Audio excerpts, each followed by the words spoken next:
Aunque el término, alimentar a la bestia, llevara implícita esa idea. De hecho, las intenciones y valores de la gente de alto calibre que trabajaba en producción eran sin duda admirables. Pero la bestia es poderosa y puede abrumar incluso a los individuos más entregados. A medida que Disney ampliaba su calendario de estrenos, su necesidad de producción aumentó hasta el punto de abrir estudios de animación en Burbank, Florida, Francia y Australia, simplemente para calmar su apetito. La presión por crear, y con rapidez, estaba a la orden del día. Está claro que eso sucede en muchas empresas, no solo en Hollywood, y el efecto no buscado es siempre el mismo, se pierde calidad. Tras el estreno en 1994 de El Rey León, película que produjo ingresos por valor de 952 millones de dólares en todo el mundo, el estudio comenzó un lento declive. Al principio fue difícil deducir la razón, se habían producido algunos cambios en la dirección, pero el grueso del personal seguía allí y todavía conservaba el talento y el deseo de hacer grandes cosas. Sin embargo, la sequía que estaba empezando se prolongaría durante 16 años, desde 1994 hasta 2010 ni una sola película de animación de Disney fue un éxito de taquilla. Creo que ello se debió a que sus empleados pensaban que su trabajo consistía en alimentar a la bestia. Al percibir las primeras manifestaciones de esta tendencia en Disney, sentí la necesidad de comprender los factores ocultos que se hallaban detrás. ¿La razón? Porque pensé que si seguíamos teniendo éxito, lo que estaba sucediendo en Disney Animation nos pasaría sin duda también a nosotros. La originalidad es frágil. Y en sus primeros momentos es cualquier cosa menos bonita. Es la razón por la que llamo a los primeros esbozos de nuestras películas, niños feos. Esas versiones en miniatura de los adultos en que se convertirán no son atractivos. Son realmente feos, torpes informes, vulnerables e incompletos. Necesitan cuidados en forma de tiempo y paciencia para poder crecer. Lo cual significa que lo van a pasar mal coexistiendo con la bestia. La idea del niño feo no es sencilla de aceptar. Después de ver y disfrutar de las películas de Pixar, mucha gente asume que salen al mundo siendo ya deslumbrantes, atractivas y llenas de sentido. Totalmente adultas, por así decirlo. De hecho, conseguir que lleguen a ese estado no exige solo meses, sino años de trabajo. Si usted toma asiento y visiona las primeras bobinas de cualquiera de nuestras películas, la fealdad resultará pasmosamente clara. Pero el impulso natural es comparar las primeras bobinas de nuestras películas con las películas acabadas, es decir, comparar lo nuevo con estándares que solo el trabajo maduro puede satisfacer. Nuestra labor es impedir que nuestros niños sean juzgados demasiado pronto. Nuestro trabajo es proteger lo nuevo. Antes de continuar, quiero decir algo sobre la palabra protección. Me preocupa que al tener una connotación tan positiva pueda parecer que cualquier cosa merece ser protegida. Pero no siempre sucede así. A veces, por ejemplo en Pixar, producción trata de proteger procesos que son cómodos y familiares pero que no tienen sentido. Los departamentos jurídicos son famosos por ser demasiado prudentes a la hora de proteger a sus empresas de posibles amenazas externas. La gente de la burocracia trata a menudo de proteger el statu quo. En estos contextos, la protección se emplea para fomentar una actitud conservadora, no alteres lo que existe. Cuando un negocio tiene éxito, ese conservadurismo cobra impulso y se dedica mucha energía a proteger lo que ha funcionado hasta la fecha. Cuando abogo por proteger lo nuevo estoy utilizando la palabra de una manera un poco diferente. Lo que digo es que cuando alguien aporta una idea original puede estar torpe y pobremente definida. Pero también es lo opuesto de algo establecido y arraigado, y eso es precisamente lo más emocionante que tiene. Si mientras es vulnerable se expone a personas negativas e incapaces de ver su potencial o a quienes les falta paciencia para dejarla evolucionar, podría ser destruida. Parte de nuestro trabajo consiste en proteger lo nuevo de la gente que no comprende que para que surja la grandeza tiene que haber fases más humildes. Pensemos en una oruga que se transforma en mariposa. Solo sobrevive porque está envuelta en un capullo. Sobrevive, en otras palabras, porque está protegida de lo que pudiera estropearla. Está protegida de la bestia. La primera batalla de Pixar con la bestia tuvo lugar en 1999, después de estrenar 2 películas de Éxito y mientras estábamos poniendo en producción la que esperábamos fuera nuestra quinta película. Buscando a Nemo. Recuerdo el rollo inicial que nos soltó Andrew Stanton sobre Marlin, un pez payaso.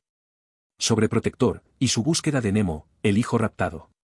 Era un fresco día de octubre y nos habíamos reunido en una abarrotada sala de conferencias para que Andrew nos detallara las escenas. Su presentación fue magnífica. La narración, según nos dijo, estaría intercalada con una serie de flashbacks que explicarían lo que había sucedido para hacer del padre de Nemo un tipo tan sobreprotector con respecto a su hijo. La madre y los hermanos de Nemo, dijo Andrew, habían sido devorados por una barracuda. De pie, frente a todos, Andrew entretejió dos historias, lo que sucedía en el mundo de Marlin durante la búsqueda épica que emprende después de que Nemo fuera atrapado por un buzo y lo que estaba sucediendo en el acuario de Sydney, donde había sido confinado Nemo, junto a un grupo de peces tropicales llamado la Pandilla de la Pecera. La historia que Andrew quería contar hacía referencia a la lucha por la independencia que a veces conforma la relación padre-hijo. Y encima, era divertida. Cuando Andrew terminó de hablar, los asistentes nos quedamos en silencio por un momento. Entonces John Lasseter habló en nombre de todos cuando dijo, «Me has convencido nada más pronunciar la palabra pez». En aquel tiempo el espectro de Toy Story 2, que les había cobrado un devastador peaje a todos nuestros empleados, seguía cerniéndose amenazadoramente sobre nuestros recuerdos. Después de darlo todo emergimos de aquella película entendiendo claramente que lo que habíamos pasado no era saludable para nuestros empleados ni para el negocio. Habíamos jurado no repetir esos errores en Monstruos S.A., y casi lo habíamos conseguido. Pero nuestra determinación al respecto también significó que terminar Monstruos S.A. nos llevara casi 5 años. En consecuencia, estábamos tratando activamente de mejorar y acelerar el proceso. Para ello nos guiábamos por una observación particular. Era evidente para nosotros que una gran parte de nuestros costes derivaban del hecho de que parecíamos incapaces de dejar de retocar los guiones de nuestras películas, incluso tiempo después de haber comenzado a realizarlas. No hacía falta ser un genio para ver que si pudiéramos decidirnos por la historia con antelación, nuestras películas serían mucho más sencillas, por lo tanto, más baratas de realizar. Lograrlo se convirtió en nuestro objetivo, finalizar el guión antes de empezar a rodar la película.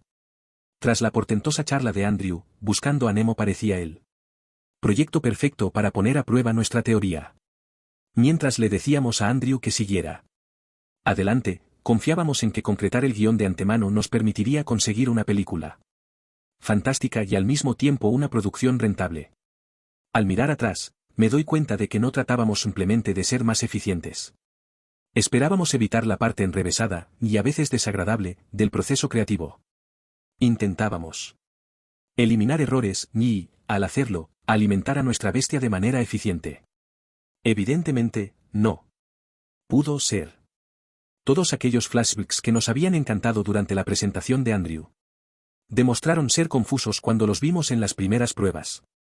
Durante una reunión del Brain Trust, Leon Critch fue el primero en decir que eran crípticos poco detallados y abogó por una estructura narrativa más lineal. Cuando Andrew probó a hacerlo, surgió una inesperada mejoría. Antes, Marlin resultaba antipático porque se tardaba mucho en averiguar la razón de que fuera un padre tan represor.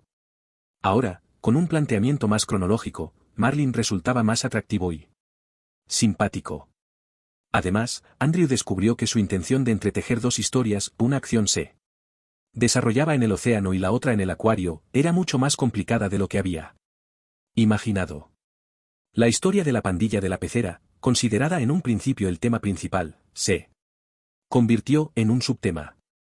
Y estos fueron solo dos de los muchos cambios difíciles que se hicieron durante la producción a medida que se planteaban problemas imprevistos, así que abandonamos nuestro objetivo de contar con un guión predeterminado y una producción simplificada.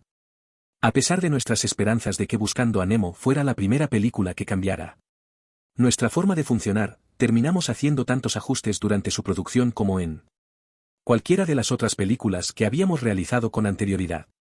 El resultado, desde luego, fue una película de la que estamos terriblemente orgullosos. No en vano se convirtió en la segunda Película de mayor recaudación de 2003 y en la película animada de mayor recaudación de todos los. Lo único que no hizo fue transformar nuestro proceso de producción.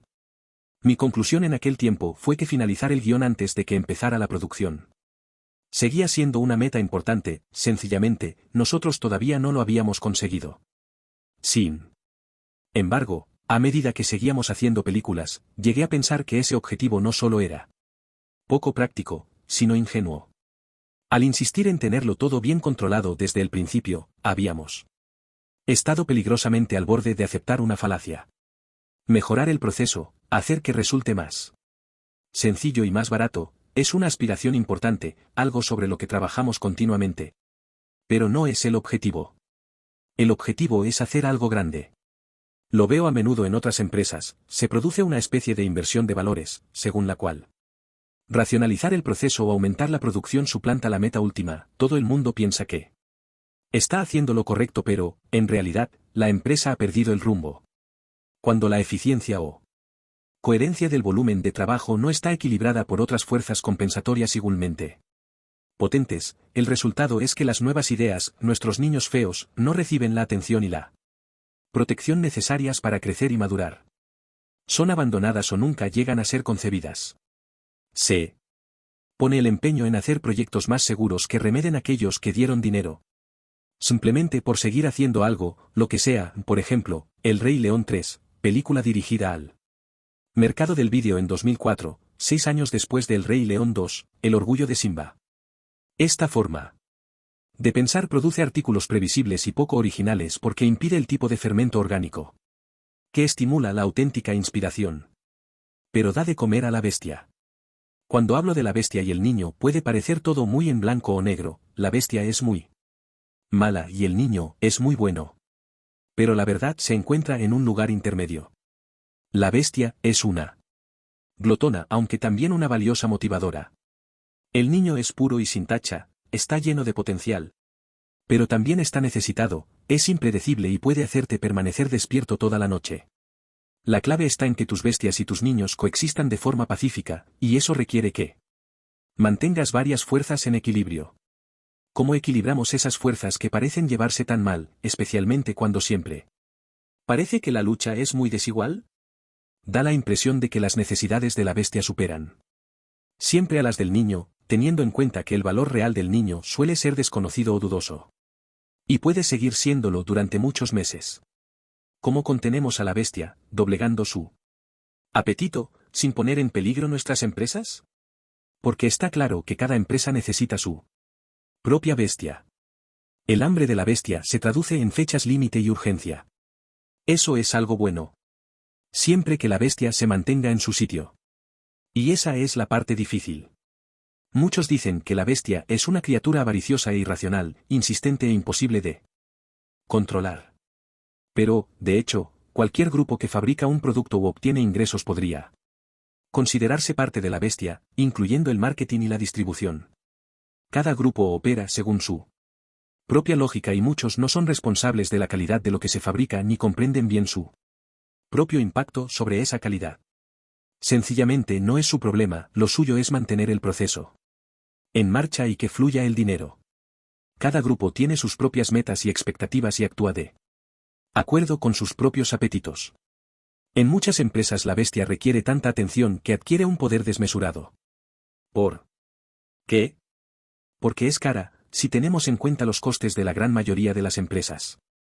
El margen de beneficio de cualquier negocio depende en gran medida de la eficiencia de su personal. Los obreros de una cadena de montaje de automóviles cobran su sueldo tanto si la cadena está en funcionamiento como si no. Los almacenistas de Amazon van a trabajar independientemente de los compradores online que haya ese día. Los expertos en iluminación y sombreado, por elegir uno de las docenas de ejemplos del mundo de la animación, deben esperar a que otros muchos completen sus tareas en una toma particular antes de que puedan ponerse a trabajar.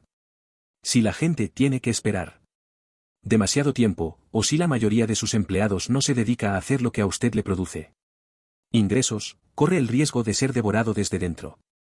La solución, desde luego, es alimentar a la bestia, ocupar su tiempo y atención utilizando su talento. Sin embargo, aunque haga eso, la bestia no quedará satisfecha. Una de las crueles ironías de la vida es que cuando se trata de alimentarla, el éxito solo crea más presión para volver a triunfar a toda prisa. Y esa es la razón por la que en demasiadas empresas la producción se rige por el calendario, es decir, la necesidad de producto, y no por la solidez de las ideas en la etapa inicial. Quiero dejar bien claro que el problema no son las personas individuales que componen la bestia, pues hacen lo mejor posible aquello que se les ha encargado. A pesar de las buenas intenciones, el resultado es inquietante: alimentar a la bestia se convierte en el tema principal. Evidentemente, la bestia prospera no solo en empresas de animación o de cine. Ningún negocio creativo está inmune, desde la tecnología hasta la industria editorial o la fabricación. Pero todas las bestias tienen una cosa en común. La gente que se ocupa de ella son con frecuencia las personas más organizadas de la empresa, personas dedicadas a que las cosas se hagan puntualmente y dentro del presupuesto, o sea, lo que sus jefes esperan de ellas. Cuando estas personas y sus intereses se vuelven demasiado poderosos, cuando no hay suficiente estímulo para proteger nuevas ideas, las cosas se tuercen y la bestia se hace con el poder. La clave para impedirlo es el equilibrio. Considero algo fundamental para el éxito de una empresa: las concesiones mutuas entre sus diferentes integrantes. De modo que cuando hablo de domesticar a la bestia, en realidad me refiero a que hay que equilibrar sus necesidades con las necesidades de otros sectores más creativos de su empresa para que ésta salga reforzada. Permítame que le ponga un ejemplo de lo que quiero decir, sacado del negocio que mejor conozco. La animación se compone de muchas piezas: guión, arte, presupuesto, tecnología, financiación, producción, marketing y productos de consumo. La gente que integra esas piezas tiene prioridades que son importantes y, a veces, contradictorias. El escritor y director quiere contar la historia más conmovedora posible, el diseñador de la producción quiere que la película esté bien hecha, los directores técnicos quieren efectos impecables, los de finanzas no quieren salirse del presupuesto. Marketing quiere un producto que se venda fácilmente a los espectadores, la gente de productos de consumo quiere personajes atractivos para convertirlos en muñecos de peluche y copiarlos en fiambreras y camisetas. Los directores de producción tratan de que todo el mundo esté contento y de que el proyecto se mantenga bajo control. Y así sucesivamente. Cada grupo se centra en sus propias necesidades, lo cual significa que nadie tiene una visión clara de la forma en que sus decisiones afectan a los otros grupos. Cada grupo siente la presión de tener que hacer las cosas bien, o lo que es lo mismo, de alcanzar las metas fijadas. Especialmente durante los primeros meses de un proyecto, esas metas, que en realidad son submetas en la realización de una película, resultan a menudo más fáciles de articular y de explicar que el propio film. Pero si el director logra todo lo que quiere, posiblemente terminaremos teniendo una película demasiado larga. Si la gente de marketing consigue lo que quiere, haremos una película que se parezca a otra que ya ha tenido éxito o, dicho de otro modo, que les resultará familiar a los espectadores, pero será un completo fracaso creativo. Cada grupo, por lo tanto, trata de hacer las cosas bien, pero apuntando en diferentes direcciones. Si gana cualquiera de esos grupos, nosotros perdemos en tanto que empresa. En una cultura poco saludable, cada grupo cree que si sus objetivos se imponen sobre los objetivos de los demás, la empresa saldrá ganando. En una cultura saludable, todo el mundo reconoce la importancia de equilibrar los deseos contradictorios, quieren que se les escuche pero no tienen por qué salirse con la suya. Las relaciones entre unos y otros, el toma y daca que se produce de manera natural cuando las personas de talento tienen metas claras que alcanzar, reportan el equilibrio que buscamos. Pero eso sucede solamente si se comprende que conseguir el equilibrio es la meta principal de la empresa. Aunque la idea de equilibrio siempre suena bien, no capta la naturaleza dinámica de lo que realmente significa lograrlo. Nuestra imagen mental del equilibrio está en cierto modo distorsionada. Porque tendemos a equipararlo con la quietud, el tranquilo reposo de un yogui que permanece en equilibrio sobre una sola pierna, un estado sin movimiento aparente. Para mí los ejemplos más precisos de equilibrio provienen del deporte, como cuando un jugador de baloncesto da vueltas en torno a un defensa, un corredor de fútbol americano cruza la línea de scrimmage o un surfista atrapa una ola. Todas ellas son respuestas extremadamente dinámicas a entornos que cambian muy rápidamente. En el contexto de la animación, los directores me han dicho que consideran su compromiso de hacer una película algo tremendamente activo. Parece que es bueno. Psicológicamente esperar que las películas den problemas, me contó Byron Howard, uno de nuestros directores en Disney. Es como si alguien te dijera, oye, hazte cargo de este tigre, pero cuidado con tu trasero, es un tramposo. Siento que mi trasero está más seguro cuando espero que el tigre sea peligroso. Como dice el director Brad Bird, toda empresa creativa, sea ya un estudio de animación, ya un sello discográfico, es un ecosistema. Necesitas todo tipo de climatología, asegura. Necesitas tormentas. Es como un sistema ecológico. Considerar algo óptimo la falta de conflictos es como decir que un día soleado es lo mejor. En un día de sol ha vencido a la lluvia. No hay conflicto. Está claro quién es el ganador. Pero si cada día hace sol y no llueve, no hay cosechas. ¿Y si hace sol? Todo el tiempo, sí, de hecho, ni siquiera se hiciera de noche, no sucedería nada y el planeta se secaría. La clave es considerar el conflicto como algo esencial, porque así es como sabemos que las mejores ideas serán puestas a prueba y sobrevivirán. Usted sabe que no se puede vivir solo del sol.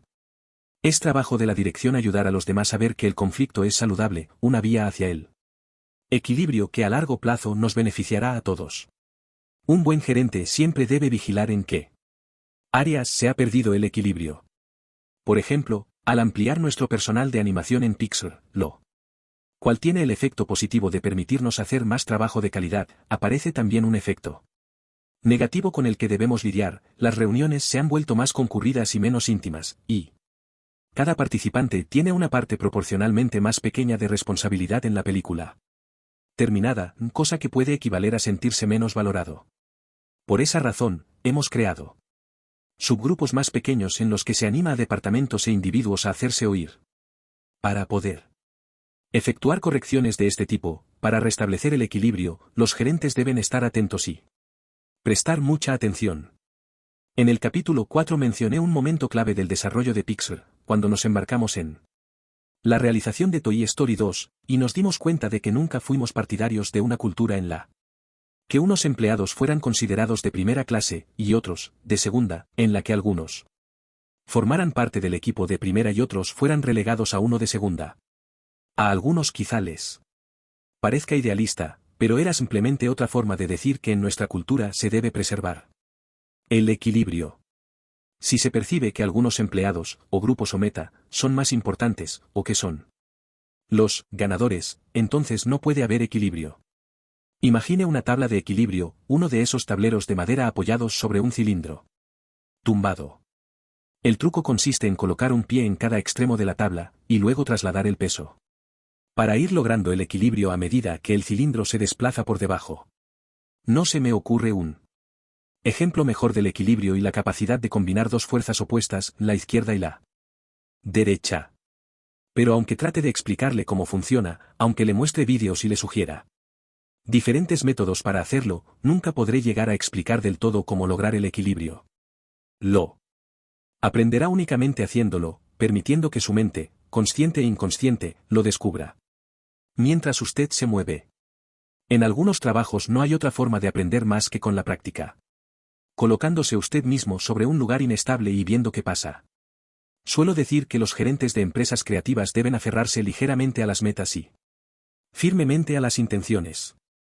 ¿Qué quiere decir esto? Quiere decir que debemos estar abiertos a que nuestras metas cambien a medida que obtengamos más información o nos veamos sorprendidos por cosas que erróneamente creíamos saber.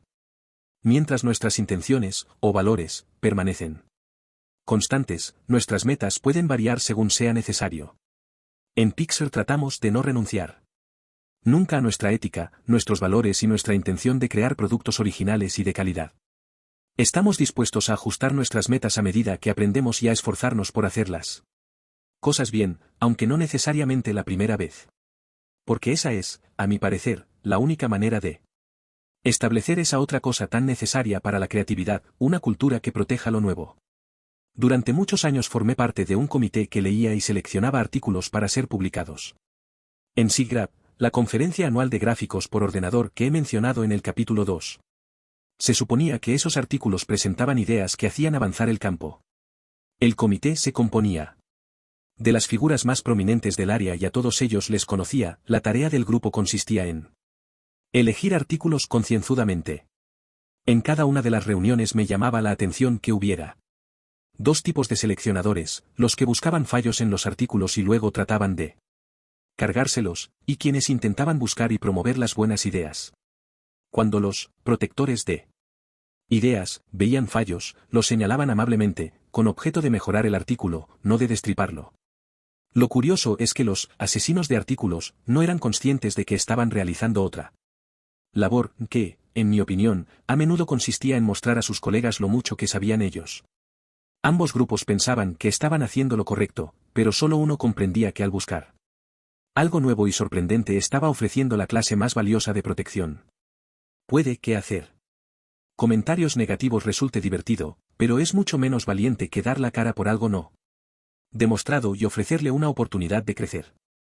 Espero que se haya dado usted cuenta de que no trato de afirmar que proteger lo nuevo debe significar aislarlo. Por mucho que admire la eficiencia de la oruga dentro de su capullo, no creo que los productos creativos deban desarrollarse en el vacío. Podría decirse que ese fue uno de los errores que cometimos en la película sobre los tritones de pies azules. Conozco a gente a quien le gusta guardar su gema únicamente para sí misma mientras la está puliendo. Pero este tipo de conducta no equivale a proteger. De hecho, puede ser contraproducente y denota una incapacidad de proteger a los empleados de sí mismos. Si la historia sirve para aprender algo, algunos estarán poniendo todo su esfuerzo en pulir un ladrillo. En Pixar, protección significa que a las reuniones para deliberar sobre el guión asisten protectores de ideas, personas que comprenden el necesario proceso, difícil y efímero, para desarrollar lo nuevo. Significa apoyar a nuestra gente porque sabemos que las mejores ideas surgen cuando está permitido trabajar aunque aparezcan problemas. Recuerde, las personas son más importantes que las ideas. Por último, tampoco significa proteger eternamente lo nuevo. Llegados a cierto punto, lo nuevo debe adaptarse a las necesidades de la empresa y a las de sus muchos componentes y, desde luego, a las de la bestia. Mientras no se permita a la bestia pisotearlo todo y mientras no la dejemos subvertir nuestros valores, su presencia puede ser un estímulo para seguir avanzando. En algún momento la nueva idea tiene que pasar del capullo protector a las manos de otras personas. Este proceso de compromiso suele ser muy complicado y puede resultar doloroso. En una ocasión, uno de nuestros empleados del departamento de software para efectos especiales, después de dimitir, me escribió un email con dos quejas. En primer lugar, decía, no le gustaba que su trabajo consistiera en solucionar tantos pequeños problemas causados por el nuevo software. Y, en segundo lugar, se sentía decepcionado por el hecho de que no asumiéramos más riesgos técnicos en nuestras películas. Curiosamente, su trabajo consistía en resolver los problemas que surgían precisamente de asumir un importante riesgo técnico al utilizar nuevos sistemas de software. La dificultad que encontraba, y razón por la cual dimitió, radicaba, de hecho, en la complejidad de tratar de hacer algo nuevo. Me sorprendió su incapacidad para comprender que asumir un riesgo implicaba estar dispuesto a hacer frente a la dificultad creada por este. De modo que, cuando se produce ese momento mágico en que pasamos de la protección al compromiso, es algo así como preguntar a mamá pájaro cómo sabe cuándo tiene que expulsar del nido a su polluelo. ¿Tendrá fuerza suficiente el pajarito para volar solo? ¿Sabrá cómo tiene que utilizar las alas cuando esté cayendo para no aplastarse contra el suelo? El hecho es que nos enfrentamos a esta pregunta en cada película. En Hollywood se utiliza el término luz verde para hacer referencia al momento, en el desarrollo de un proyecto, en que un estudio decide oficialmente que dicho proyecto es viable. Otros muchos se quedan para siempre encerrados en el limbo de los proyectos, y no llegan a ver nunca la luz. En la historia de Pixar, sin embargo, solo hemos desarrollado una película que no llegó a completarse. Uno de mis ejemplos favoritos de cómo la protección puede dar lugar al compromiso no proviene de una película de Pixar sino de nuestro programa interno. En 1998 decidí que la empresa tendría un programa de verano, como los que ofrecen en muchas empresas de creación. Ese programa atraería gente joven a Pixar durante un par de meses para hacer prácticas con gente experimentada de producción. Pero cuando transmití la idea a nuestros directores de producción, a estos no les gustó. No tenían interés en aceptar becarios. Primero pensé que se debía a que estaban demasiado ocupados para dedicarse a atender a estudiantes sin experiencia y mostrarles cómo funcionaba todo. Pero cuando lo sondeé un poco más descubrí que la resistencia no era una cuestión de tiempo sino de dinero. No querían el gasto extra de pagar a los becarios. Preferían gastar el dinero que tenían en gente con experiencia. A pesar de contar con mucho tiempo y recursos, la bestia no dejaba de presionarles. Supongo que su reacción era una forma de protección motivada por el deseo de cuidar la película y emplear hasta el último dólar en que ésta fuera un éxito. Pero esa actitud no beneficiaba a la empresa. Los programas de prácticas profesionales son mecanismos para detectar el talento y descubrir gente que encaje en la empresa. Además, los recién llegados aportan un soplo de energía. Para mí, era una decisión con la que todo el mundo salía ganando.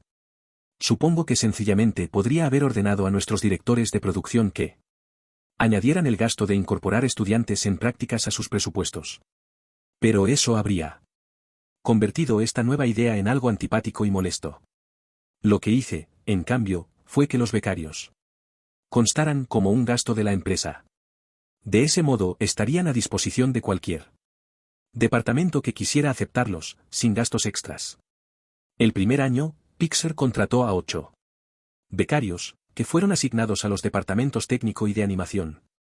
Eran tan entusiastas y trabajadores, y aprendían tan deprisa, que todos ellos, al final, realizaban un auténtico trabajo de producción. 7 de ellos volvieron, después de terminar la carrera, a trabajar para nosotros a tiempo completo. Desde entonces el programa ha ido creciendo cada año y han sido más los directores que han estado encantados con los jóvenes becarios. No solo porque estos aprendices aligeraban el volumen de trabajo al hacerse cargo de proyectos, sino porque al enseñarles a hacer cosas a la manera de Pixar nuestra gente tenía que examinar cómo las hacía, lo que supuso mejoras para todos. Después de unos años resultó claro que no necesitábamos financiar a los becarios a partir de las arcas corporativas. A medida que el programa probaba su valía, la gente se mostraba dispuesta a absorber los costes en sus presupuestos.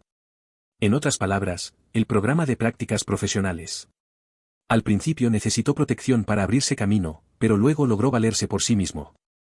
El año pasado tuvimos 10.000 solicitudes para 100 puestos. Tanto si se trata del núcleo de la idea de una película como de un programa de prácticas en ciernes, lo nuevo necesita protección. Al contrario de lo que ya está en funcionamiento. Los gerentes no tienen que esforzarse por proteger ideas o formas de hacer negocios consolidadas. El sistema siempre trata de favorecer lo que ya forma parte de él. Es el recién llegado quien necesita apoyo para establecerse.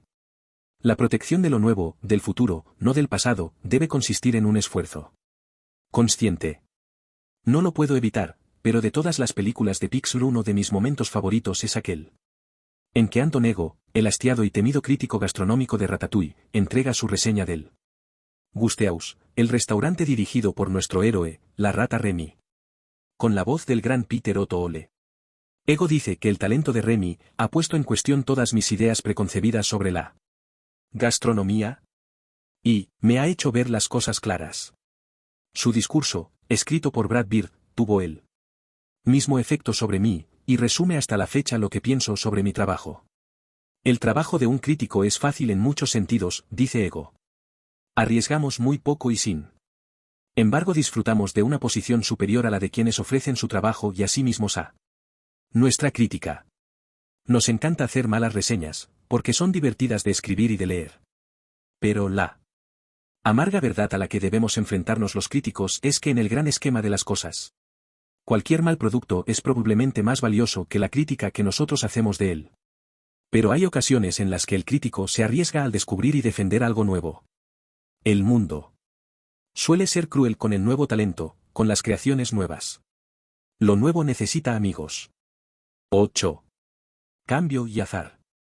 Es difícil describir lo que se siente cuando uno está a punto de ponerse en pie frente a toda la empresa para decir algo que puede resultar desagradable.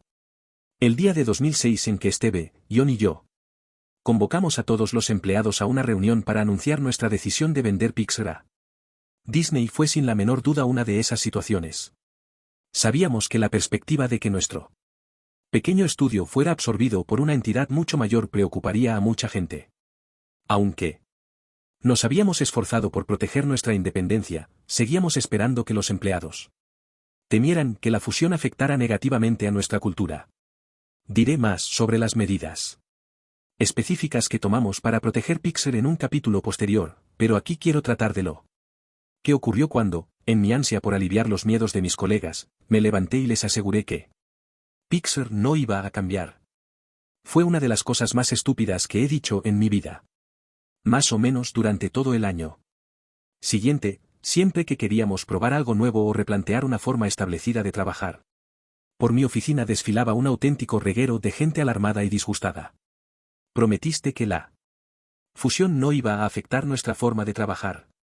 Exclamaba. Dijiste que Pixar no iba a cambiar. Nunca. Sucedía tan a menudo que convoqué otra reunión general para explicarme.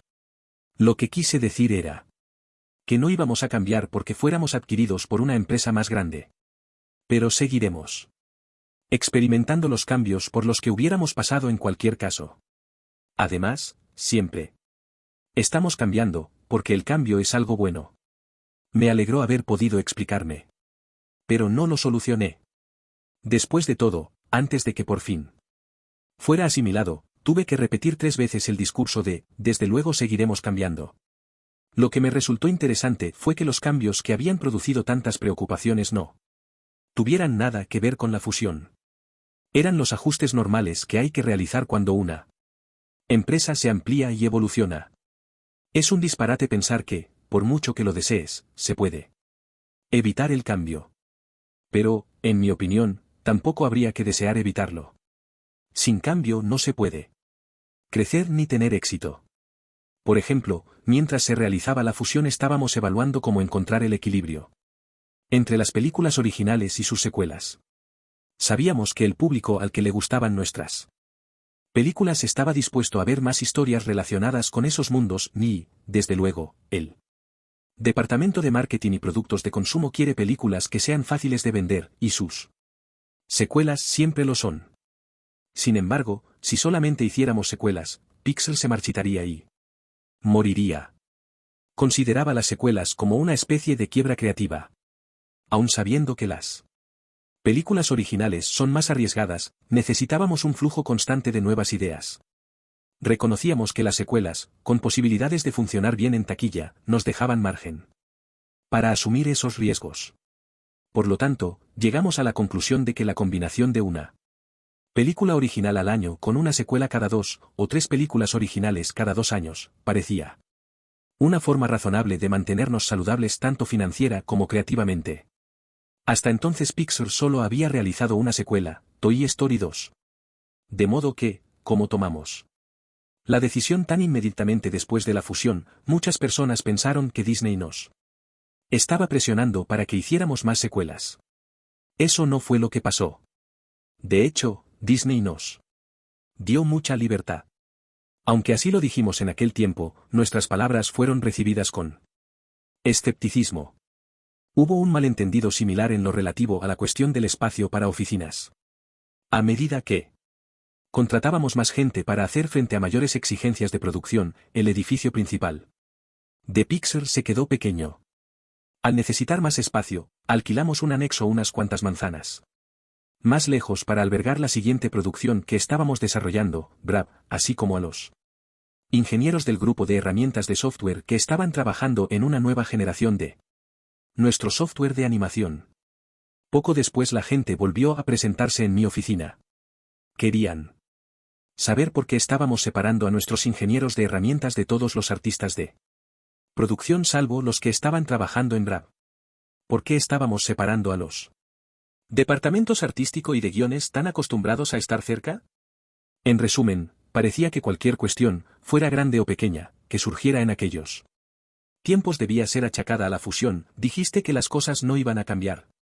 ¿Estás incumpliendo tu palabra? No queremos que desaparezca el viejo Pixar. Debo decir que estas protestas se produjeron a pesar de que las medidas adoptadas para proteger la cultura de Pixar estaban resultando eficaces y a pesar de que, a mi parecer, fuéramos un modelo de cómo mantener la integridad de una cultura después de una fusión. Con todo, la gente se sentía vulnerable y eso alimentaba las sospechas. Empecé a pensar cada vez más que muchos de nuestros empleados consideraban cualquier cambio una amenaza para la cultura de Pixar y por consiguiente, para nuestra capacidad de tener éxito en adelante. La gente desea aferrarse a las cosas que funcionan, historias, métodos y estrategias demostrados. Concibes algo que funciona y sigues repitiéndolo, eso es lo que hacen las organizaciones comprometidas con el aprendizaje.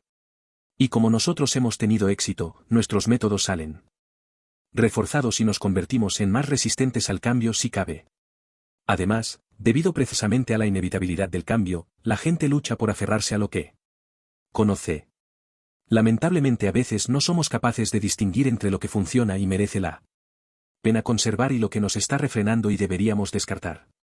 Si se hiciera una encuesta a los empleados de cualquier empresa creativa, estoy seguro de que la inmensa mayoría diría que cree en el cambio.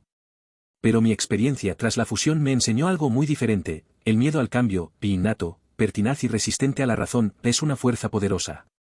En muchos sentidos me recordaba a las sillas musicales. Nos aferramos todo el tiempo que podemos al lugar percibido como seguro y que ya conocemos, negándonos a soltarlo hasta tener la certeza de que nos aguarda otro lugar seguro. En una empresa como Pixar los procesos de cada persona están profundamente interconectados con los de los demás y es casi imposible conseguir que todo el mundo cambie de la misma manera, al mismo ritmo y a la vez. Con frecuencia, tratar de forzar un cambio simultáneo no suele merecer la pena. En tanto que directivos, ¿cómo podemos diferenciar entre lo probado y lo desconocido que puede, o no, ser mejor? Todo lo que sabemos en el fondo, aunque no nos guste, es lo siguiente. Queramos o no, los cambios sucederán. Algunas personas consideran los acontecimientos imprevistos y fruto del azar como algo que hay que temer. Yo no soy una de ellas.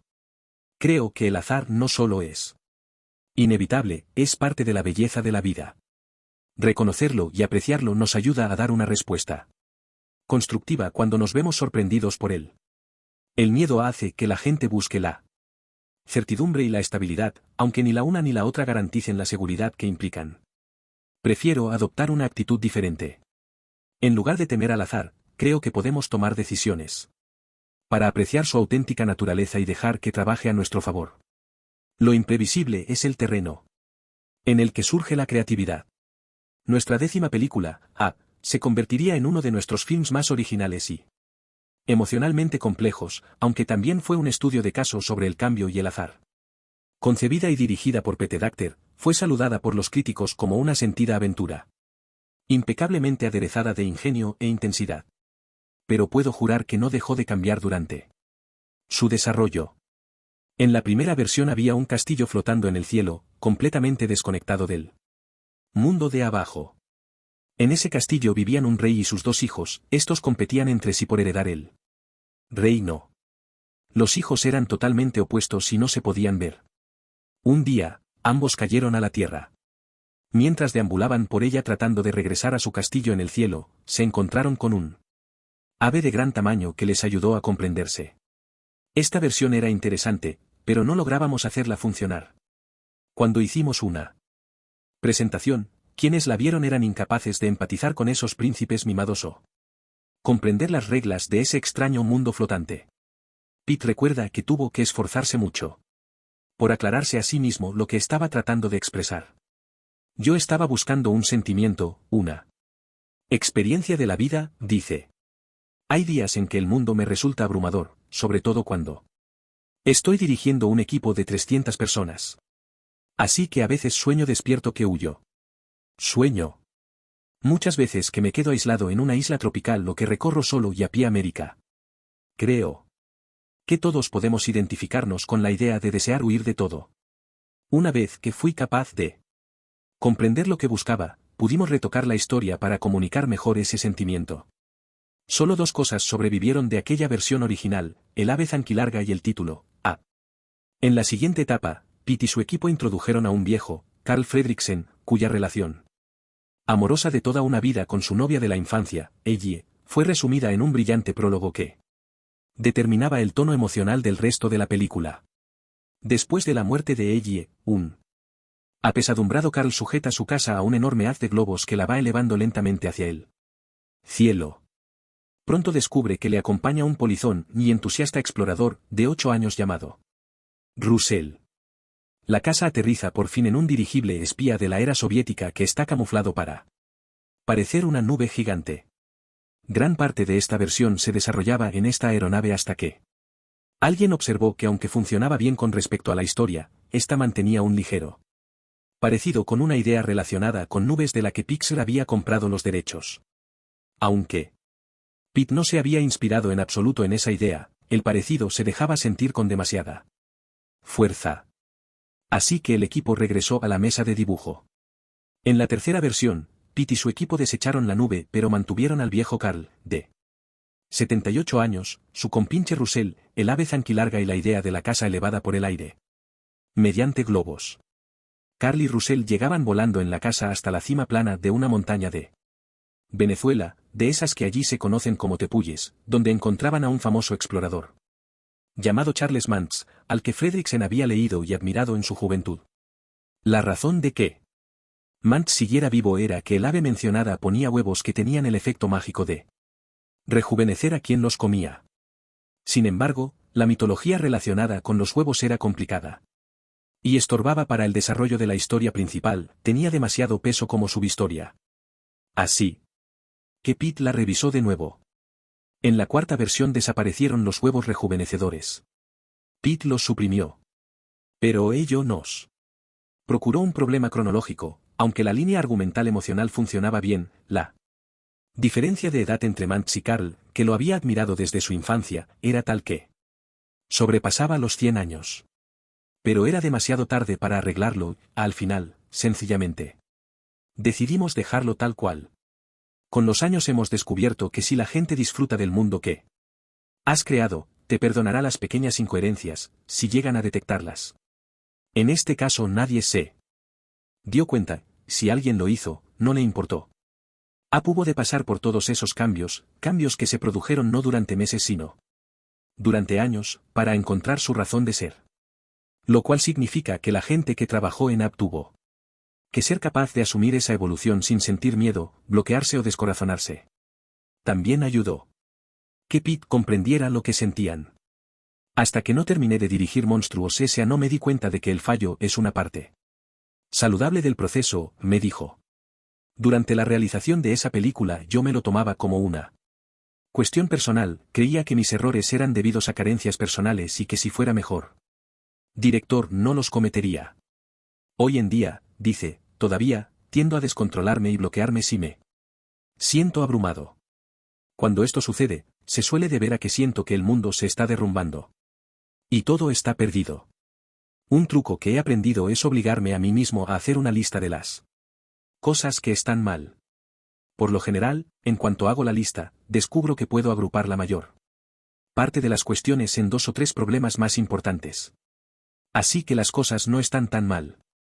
Tener una lista concreta de problemas es mucho mejor que tener el sentimiento ilógico de que todo va mal. También ayudó que Pete nunca perdiera la perspectiva de cuál era su misión en App, es decir, llegar hasta el meollo emocional de sus personajes y construir a continuación la historia en torno a ello. He oído decir a gente que ha formado parte del equipo de Pete que estarían dispuestos incluso a barrer el estudio si con ello podían trabajar con él de nuevo. La gente le quiere. Pero el camino que siguió en App era difícil e impredecible, al comenzar la película nada indicaba dónde podría terminar. No sé. Trataba de sacar a la luz una historia que permanecía oculta, al principio no había ninguna historia. Si empiezo a dirigir una película y ya conozco la estructura desde el comienzo, ¿hacia dónde va? ¿Cuál es la trama? No me fío, dice Pete. Creo que la única forma de poder encontrar esas ideas y Personajes únicos, esos giros de la historia, es explorando. Y, por definición, explorar significa que no conoces la respuesta cuando empiezas. Puede que se trate de mi educación luterana y escandinava, pero creo que la vida no debería ser fácil. Se supone que estamos hechos para esforzarnos y probar cosas nuevas, lo cual, lógicamente, nos hace sentir incómodos. Experimentar. Unas cuantas catástrofes ayuda.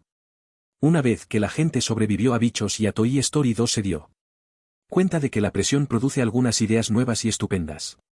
Pete tiene unos cuantos métodos que utiliza para ayudar a la gente a gestionar los miedos producidos por el caos de la preproducción. A veces, en las reuniones, detecto que la gente está agarrotada y no desea hablar siquiera sobre cambios, cuenta. Así que trato de engañarles. Digo, esto sería un gran cambio si realmente fuéramos a hacerlo, pero vamos a ver, solo como ejercicio. ¿Qué pasaría si, no estoy diciendo que hagamos esto en realidad, pero imaginad conmigo. Durante un minuto. Si la gente anticipa las presiones de la producción se cerrará en banda ante las nuevas ideas, de modo que debes pretender que en realidad no vas a hacer nada, que simplemente estamos hablando, jugando con la propuesta. Si luego das con alguna nueva idea que funciona, claramente, la gente se entusiasma con ella y está más dispuesta a asumir el cambio. Otro truco es animar a la gente a participar. Algunas de las mejores ideas aparecen mientras hacemos bromas, lo cual solamente sucede cuando tú, o el jefe, te permites hacerlo, dice Pete. Tal vez parezca una pérdida de tiempo ver vídeos en YouTube o contar lo que sucedió el fin de semana pasado, pero en realidad puede resultar muy productivo a largo plazo. He escuchado a personas describir la creatividad como conexiones inesperadas en conceptos o ideas inconexos. Sí. Fuera verdad, tienes que encontrarte en un estado de ánimo particular para hacer esas conexiones. De modo que cuando detecto que no estamos llegando a ninguna parte, simplemente mando parar. Pasamos a otra cosa. Más tarde, cuando el humor ha cambiado, ataco de nuevo el problema. Esta idea, que el cambio es nuestro amigo porque la claridad solo surge de la lucha, me incomoda a mucha gente y entiendo por qué. Tanto si estás concibiendo una línea de moda como una campaña publicitaria o el diseño de un coche, el proceso creativo es una empresa costosa y los callejones sin salida y las meteduras de pata imprevistas disparan inevitablemente los costes. Lo que nos jugamos es tanto, y las crisis que se producen tan imprevisibles, que tratamos de ejercer el control. El coste potencial del fallo se nos aparece como algo mucho más perjudicial que el de microgestionar. Pero sí. Rechazamos esa necesaria inversión, imponiendo controles más estrictos porque nos asusta el riesgo de que descubran que hemos apostado mal, nos convertimos en esa clase de pensadores y gestores rígidos que obstaculizan la creatividad. ¿Qué es exactamente lo que teme la gente cuando dice que no le gusta el cambio? Puede ser el malestar de sentirse hecho un lío o el trabajo extra y el esfuerzo que exige el cambio. Para muchas personas cambiar de rumbo también es un signo de debilidad, algo similar a admitir que no sabes lo que estás haciendo. Esto me resulta particularmente extraño ya que, en mi opinión, la persona que no puede cambiar de idea es peligrosa. Steve Jobs era famoso por cambiar de parecer instantáneamente. Cuando aparecían nuevos hechos, y no conozco a nadie que piense que era débil. Los gestores a menudo consideran el cambio como una amenaza para su modelo de negocio y, evidentemente, es cierto. A lo largo de mi vida la industria informática ha pasado de los procesadores centrales a los miniordenadores, a los terminales de trabajo, a los ordenadores de sobremesa y ahora a los iPads. Cada máquina tenía una organización técnica, de ventas y de marketing construida en torno a ella, por lo tanto, el paso de una de ellas a la siguiente exigía cambios radicales en la organización. En Silicon Valley he visto a vendedores de muchos fabricantes de ordenadores luchar por mantener el statu quo, aunque su resistencia al cambio provocara que la competencia les quitara cuota de mercado, una visión a corto plazo que provocó el hundimiento de muchas empresas. Un buen ejemplo es Silicon Graphics, cuyos vendedores estaban tan acostumbrados a vender máquinas grandes y caras que se opusieron encarnizadamente a aceptar modelos más económicos. Silicon Graphics todavía existe, pero apenas oigo hablar de ellos. Más vale lo malo conocido que lo bueno por conocer. Muchas personas están de acuerdo con este refrán. Los políticos dominan cualquier sistema que les sirva para ser elegidos y, una vez que lo han conseguido, sienten pocos deseos de cambiarlo. Empresas de todo tipo contratan grupos de presión para impedir que el gobierno cambie cualquier cosa que obstaculice su forma de actuar. En Hollywood hay montones de agentes, abogados y los llamados talentos, actores y otros artistas, que reconocen que el sistema tiene graves fallos, pero no tratan de cambiarlo porque salirse de la norma podría afectar negativamente a sus ingresos, al menos a corto plazo. ¿Por qué querría nadie cambiar un sistema de forma que su trabajo se viera en peligro, o incluso se perdiera? El interés propio guía la oposición al cambio, pero la falta de conocimiento de uno mismo lo estimula todavía más. Una vez que conoces a fondo un sistema normalmente dejas de ver sus fallos, y, aunque pudieras verlos, resultan demasiado complejos e interrelacionados para plantearte cambiarlo. Pero permanecer ciego es arriesgarse a que te pase como a la industria de la música, en la que el interés personal, tratar de proteger los beneficios a corto plazo, pudo más que el conocimiento de lo que estaba pasando. Pocas personas se dieron cuenta de que el viejo sistema estaba a punto de ser derrocado. Los ejecutivos de la industria se aferraron a su desfasado modelo de negocio, vender álbumes, hasta que fue demasiado tarde y los archivos compartidos en Internet en combinación con iTunes lo habían puesto todo patas arriba. Que quede claro que no estoy defendiendo el cambiar por cambiar. A menudo hay muy buenas razones para dejar las cosas tal como están. Un cambio equivocado puede hacer peligrar nuestros proyectos y, por ello, quienes se oponen al cambio tienen razón cuando dicen que solamente quieren proteger las empresas para las que trabajan. Cuando las personas que dirigen la burocracia son reacias al cambio, por lo general pretenden defender lo que consideran correcto. Muchas de las reglas que para la gente son rígidas y burocráticas se establecieron para hacer frente a auténticos abusos, problemas e incoherencias, o para gestionar entornos complejos. Pero aunque las reglas hayan sido establecidas por buenas razones, al cabo de un tiempo se desarrolla tal maraña de normas que, vistas en conjunto, pueden carecer de sentido. El peligro es que su empresa se sienta abrumada por reglas bien intencionadas que solo consiguen una cosa: acabar con el impulso creativo. Ya hemos hablado del cambio. ¿Dónde encaja entonces el azar? Una vez, cuando estaba en una reunión en Marin, escuché una historia deliciosa, y probablemente apócrifa, sobre lo que sucedió cuando los británicos introdujeron el golf en India en los años 20 del siglo XIX. Después de construir el primer campo de golf allí, el Royal Calcutta, los británicos descubrieron un problema. Los monos indígenas se sentían intrigados por las pequeñas bolas blancas, por lo que bajaban de los árboles para recogerlas y llevárselas consigo. Evidentemente era un trastorno, por no decir otra cosa. Como respuesta, los encargados del golf levantaron vallas para evitar que los monos entraran, pero estos las escalaban fácilmente. Trataron de capturar y llevarse lejos a los monos, pero estos seguían volviendo. Probaron con emitir fuertes sonidos para alejarlos. Nada funcionó. Al final, encontraron una solución: añadir una nueva regla al juego: lanza la bola desde donde el mono la haya dejado. El azar forma parte de la historia y la literatura, ha sido ampliamente estudiado por matemáticos, científicos y estadísticos, está profundamente embebido en todo lo que hacemos. Somos conscientes de él en sentido abstracto, con lo que quiero decir que hemos desarrollado métodos para reconocer su existencia. Hablamos de golpes de suerte, de buenos y malos días, de coincidencias increíbles, de que la suerte nos sonríe o de encontrarnos en el lugar inadecuado en el momento inoportuno. Sabemos que un conductor borracho puede aparecer en cualquier momento o, como se suele decir, nos puede caer una teja en la cabeza y acabar con nosotros. Y, sin embargo, el azar continúa siendo obstinadamente difícil de entender. El problema es que nuestro cerebro no está preparado para pensar en él. En cambio, si lo está para crear modelos o pautas en lo que vemos y oímos, o en las interacciones y eventos del mundo. Este mecanismo está tan enraizado que vemos pautas incluso donde no existen. Ello se debe a una sutil razón: podemos almacenar pautas y conclusiones en nuestra cabeza, pero no podemos almacenar el azar. El azar es un concepto que desafía cualquier categorización, por definición, surge de improviso. Y no se puede prever. Aunque intelectualmente aceptemos que existe, nuestro cerebro no puede Comprenderlo del todo, de manera que tiene menos impacto sobre nuestra conciencia que las cosas que podemos ver, medir y categorizar.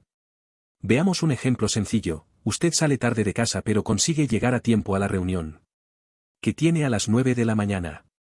Se felicita por ello sin saber que 2 minutos después de que pasara por la autopista alguien pinchó una rueda y produjo un atasco de media hora. Usted no lo sabe, pero estuvo a punto de llegar tarde.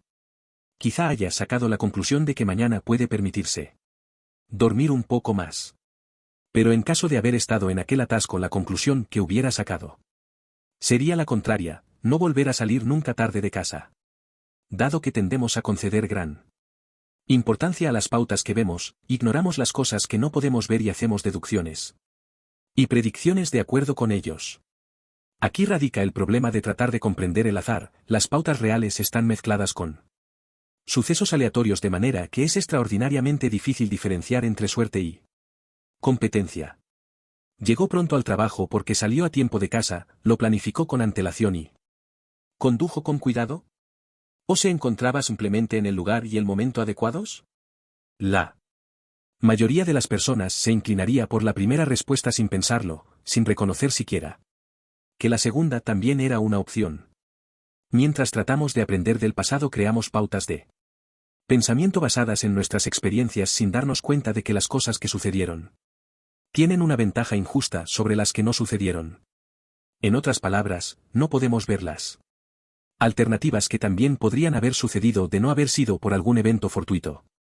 Cuando sucede algo malo, la gente piensa que se puede deber a una conspiración o a fuerzas que actúan contra ella o, al contrario, si sucede algo bueno se debe a que son personas brillantes y se lo merecen. Pero este tipo de percepciones erróneas terminan por engañarnos y ello tiene consecuencias sobre los negocios y sobre la manera en que los gestionamos. Cuando las empresas van bien, es natural suponer que es resultado de que quienes las dirigen toman decisiones muy acertadas. Estos líderes llegan incluso a pensar que han encontrado la clave para dirigir una empresa próspera. De hecho, el azar y la suerte desempeñaron un papel fundamental en ese éxito. Si usted dirige una empresa que suele aparecer en los medios con cierta frecuencia, puede que se enfrente a otro reto más.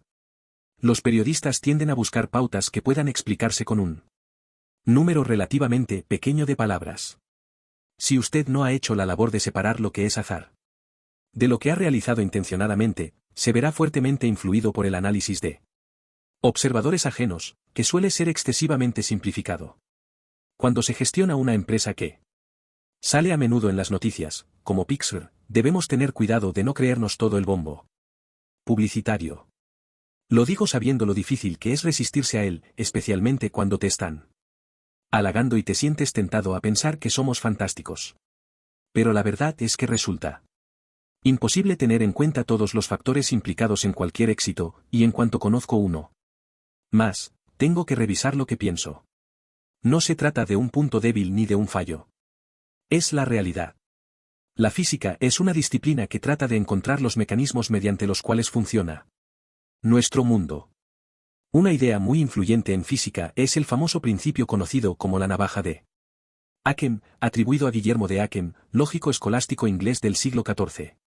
Básicamente el principio dice que, en igualdad de condiciones, cuando dos teorías tienen las mismas consecuencias, la más simple tiene más probabilidades de ser correcta que la compleja. Cuando, por ejemplo, los astrónomos del Renacimiento trataban de explicar el movimiento de los planetas, se las tenían que ver con teorías muy complejas. Según la creencia aceptada, las órbitas eran círculos perfectos, o epiciclos, pero a medida que la observación planetaria se perfeccionó, los modelos basados en círculos tenían que adquirir una enorme complejidad para poder funcionar. Entonces Johannes Kepler dio con la idea, comparativamente simple, de que la órbita de cada planeta era una elipse, estando el Sol situado en uno de los dos focos que contiene esta. La sencillez de la explicación parecía la prueba de que era la correcta, y dicha simplicidad implicaba un gran poder. A diferencia de algunas ideas teóricas, la navaja de Occam se adapta bien a la naturaleza humana. En general buscamos explicaciones sencillas para los acontecimientos de nuestra vida porque creemos que cuanto más sencillo sea algo, más verdadero, por lo tanto, más fundamental será. Pero, cuando se trata del azar, nuestro deseo de simplicidad puede inducirnos a engaño. No todas las cosas son sencillas, y tratar de que lo sean puede tergiversar la realidad. Creo que la aplicación inadecuada de reglas y modelos sencillos a mecanismos complejos perjudica cualquier proyecto que se tenga entre manos e incluso a la empresa en su conjunto. Deseamos tanto una explicación sencilla que a veces la aceptamos aunque sea totalmente inadecuada. ¿Qué pasa si simplificamos demasiado en nuestro día a día? ¿Qué pasa si nos aferramos a ideas familiares que nos dan las respuestas que esperamos? ¿Tiene alguna importancia? En mi opinión, sí. Tiene mucha importancia. En los trabajos creativos debemos enfrentarnos a lo desconocido. Pero sí. Nos ponemos ante ojeras, si nos negamos a ver la realidad con el fin de simplificar las cosas, nunca sobresaldremos. Desde antes de que nuestros antepasados se enfrentaran con palos a los tigres, dientes de sable, tenemos programados dentro de nosotros los mecanismos que nos mantienen a salvo de amenazas desconocidas. Pero cuando se trata de creatividad, lo desconocido no es nuestro enemigo. Si le damos cabida en lugar de apartarlo, lo desconocido nos puede aportar inspiración y originalidad. Entonces, ¿cómo nos congraciamos con el azar y lo desconocido? ¿Qué hacer para sentirnos más cómodos con la falta de control? Algo que un concepto matemático que todo el mundo entiende, aunque no conozcan su nombre, es el de linealidad, la idea de que las cosas transcurren por el mismo rumbo o se repiten de forma predecible. El ritmo del día o del año es siempre el mismo, es un ciclo repetitivo. El sol sale. El sol se pone. El lunes va seguido del martes. Febrero es un mes frío. Agosto es cálido. Nada de lo anterior trasluce. Cambio o, por lo menos, si lo trasluce es un cambio predecible y comprensible. Es lineal y, por lo tanto, reconfortante. Un concepto ligeramente menos obvio es el de la distribución normal o campana de Gauss, aunque muchos comprendamos intuitivamente su significado. En el colegio nos suelen calificar de acuerdo con una campana de Gauss, unas pocas personas sacan malas notas, otras pocas sacan notas excelentes y el resto queda amontonado en el centro. Si trazamos estos resultados en un gráfico, poniendo las notas en un eje y el número de personas que las recibieron en el otro, el resultado tiene forma de campana. La altura de los seres humanos funciona de la misma forma, la mayoría de los adultos se sitúa entre 1,65 metros y 1,82 metros mientras un número más pequeño de personas queda en los extremos. Los profesionales, como los médicos o los fontaneros, tienen una distribución similar en cuanto a sus habilidades, algunos son extraordinarios y a otros usted no les dejaría ni que le atasen los cordones de los zapatos, pero la mayoría se sitúa en el rango ubicado entre los excelentes y los torpes. Somos bastante buenos trabajando con eventos que se repiten y en comprender la varianza de la campana de Gauss. Sin embargo, dado que no se nos da bien hacer modelos de los eventos aleatorios, tendemos a utilizar los dispositivos mentales que dominamos y los aplicamos a nuestra visión del mundo, aunque se demuestre que esa aplicación es equivocada. El azar, por ejemplo, no se produce de manera lineal. En primer lugar, los procesos aleatorios no evolucionan únicamente en una dirección, por definición, son indeterminados. Así que, ¿cómo desarrollamos formas de comprender la aleatoriedad? O lo que es lo mismo, ¿cómo podemos analizar con claridad los acontecimientos inesperados que nos acechan y que no encajan en ninguno de los modelos existentes? Existe un tercer concepto, procedente también del ámbito matemático, que nos puede ayudar, la autosimilaridad estocástica. Estocástico significa simplemente aleatorio o por azar, autosimilaridad. Describe el fenómeno de pautas que se asemejan cuando se contemplan en diferentes grados de ampliación y que encontramos, por ejemplo, en las fluctuaciones del mercado de valores bursátiles, en la actividad sísmica o en el nivel de precipitaciones. Si rompemos la rama de un árbol y la ponemos vertical, se parecerá mucho a un árbol en pequeño. Un tramo de costa tiene forma escarpada, tanto si se contempla desde un ala delta como si se ve desde el espacio exterior. Si examinamos al microscopio una pequeña sección de un copo de nieve, nos recordará una versión en miniatura del todo. Este fenómeno se produce continuamente en la naturaleza, en las formaciones de nubes, en el sistema circulatorio humano, en las cadenas de montañas, en la forma que adquieren las frondas de Helechos. Pero, ¿qué tiene que ver la autosimilaridad estocástica con la experiencia humana? En nuestra vida. Nos enfrentamos cada día a cientos de dificultades. La mayoría ni siquiera merece ser denominada. Así, uno de nuestros zapatos ha desaparecido bajo el sofá, se ha terminado el tubo de pasta de dientes, la luz del refrigerador se ha fundido. Unas cuantas, pero menos, son más perturbadoras, sí. Bien siguen siendo relativamente poco importantes, te tuerces un tobillo mientras corres o el despertador no suena y te hace llegar tarde al trabajo.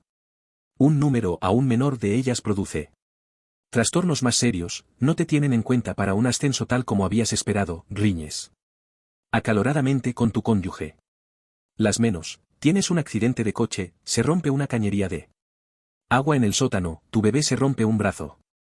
Y por último están esos sucesos aún más infrecuentes, como guerras, enfermedades o ataques terroristas cuyo efecto perturbador no tiene límites.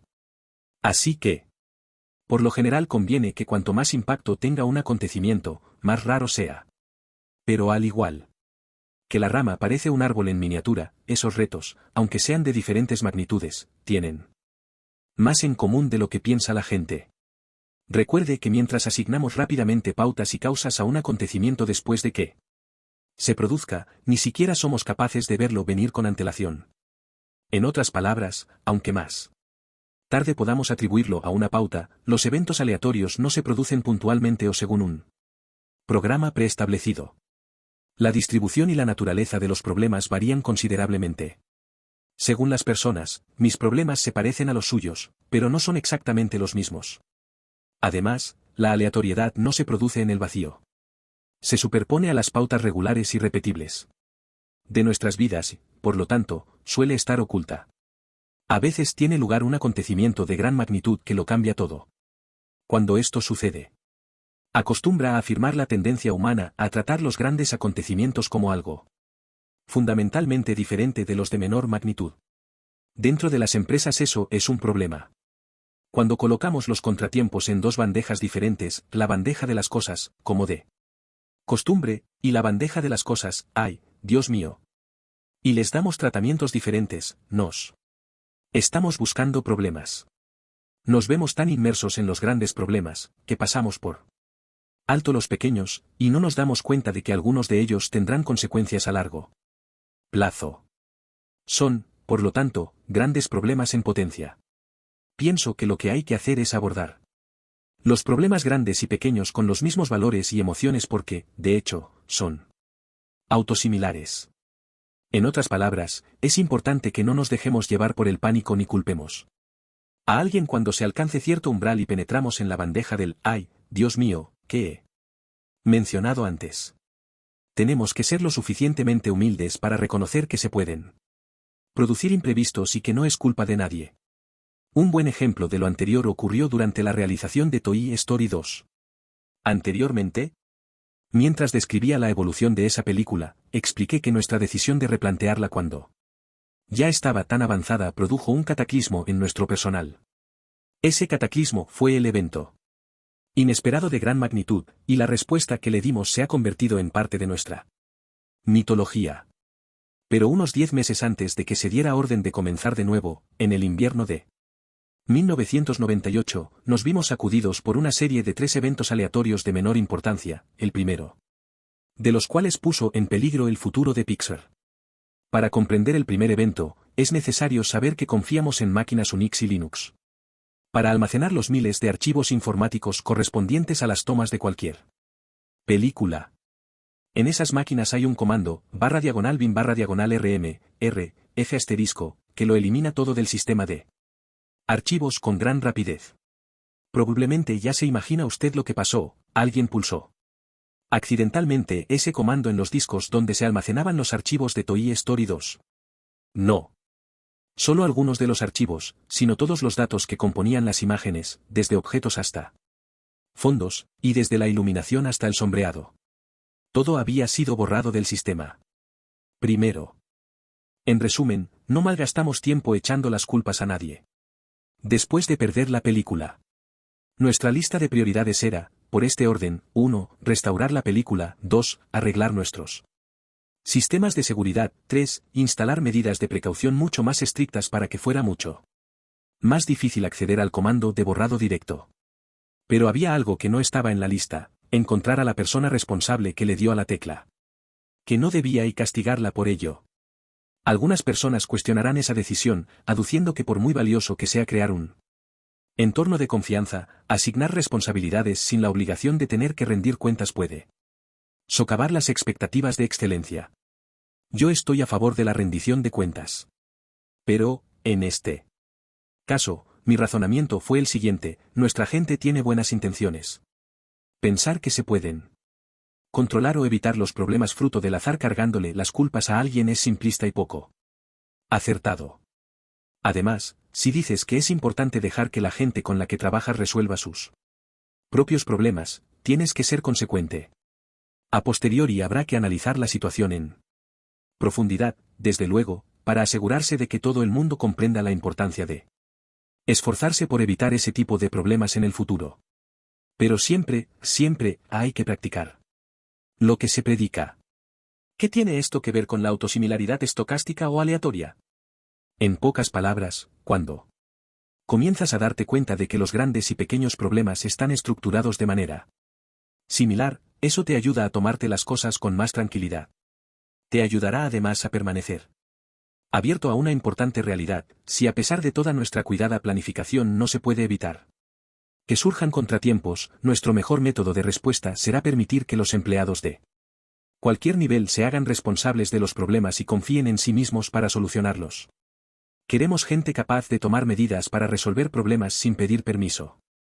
En este caso, la necesidad de Galin de seguir trabajando con un recién nacido en casa la obligó a improvisar y a descargar una versión de la película una vez a la semana. Si no hubiera resuelto el inconveniente de esa manera, Pixar no habría podido terminar a tiempo Toy Story 2, lo cual hubiera sido catastrófico para una sociedad que cotiza en bolsa.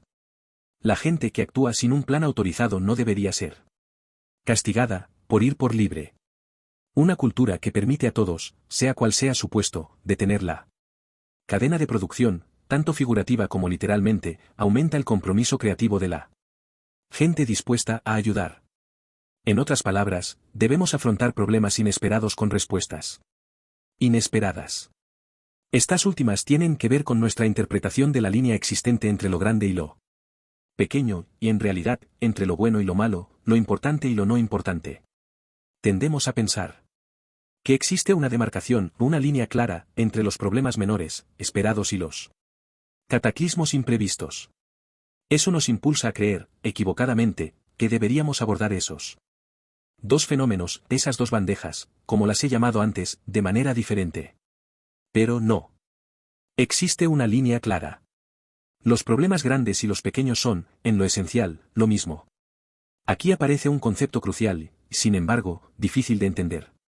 La mayoría de las personas comprende la necesidad de establecer prioridades, sitúan los grandes problemas arriba del todo, seguidos de los problemas menos importantes.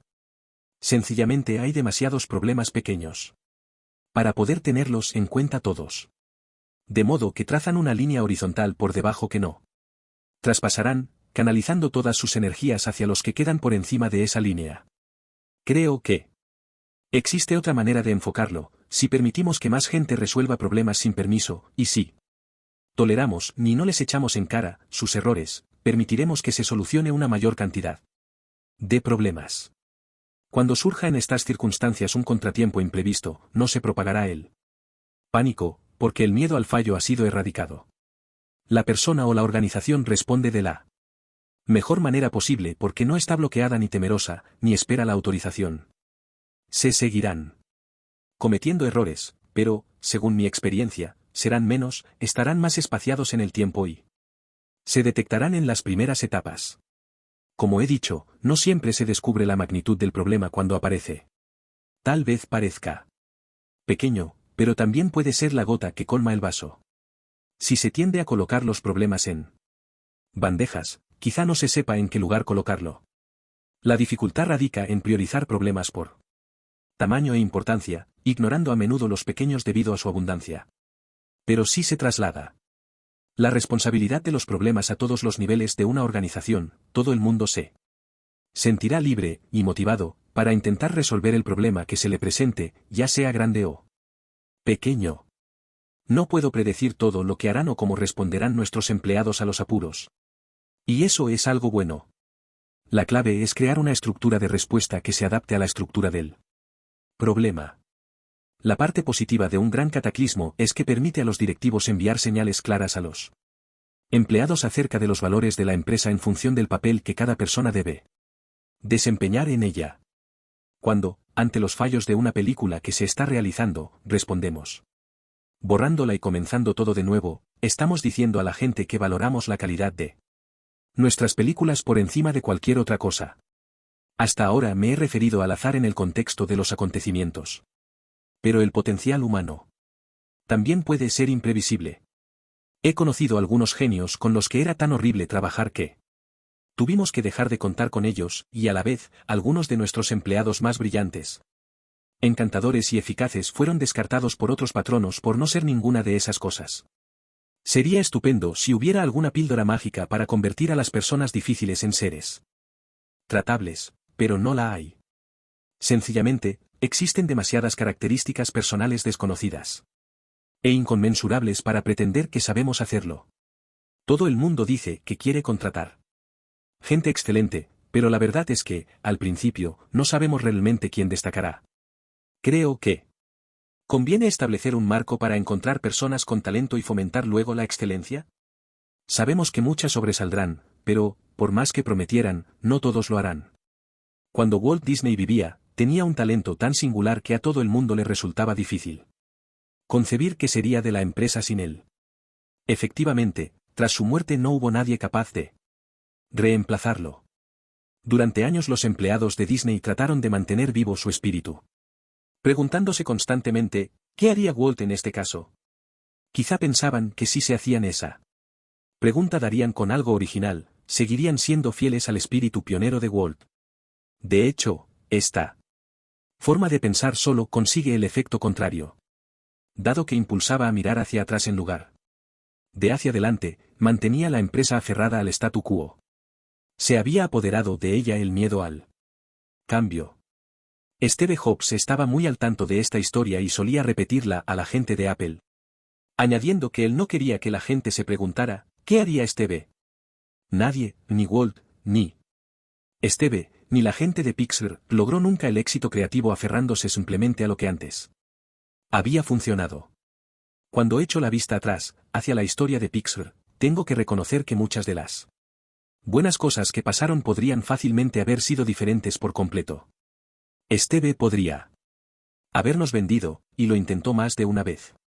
Toy Story 2 se podría haber borrado para siempre, lo que habría acabado con la empresa. Durante años, Disney estuvo tratando de llevarse de nuevo a Ion y podrían haberlo logrado. Soy totalmente consciente de que el éxito de Disney en los 90 dio a Pixar su oportunidad con Toy Story y también de que sus problemas posteriores nos permitieron unir fuerzas y fusionarnos en última instancia. Sé que muchos de nuestros éxitos se debieron a nuestras buenas intenciones y a un gran talento, y a que hicimos muchas cosas bien, pero también creo que atribuir nuestros éxitos únicamente a nuestra propia inteligencia, sin reconocer el papel de los eventos aleatorios, no dice mucho en nuestro favor. Debemos reconocer los eventos aleatorios que nos sucedieron, porque reconocer nuestra buena suerte, y no limitarnos a decir que todo lo que hicimos era fruto de nuestro genio, nos permite hacer análisis y tomar decisiones más realistas.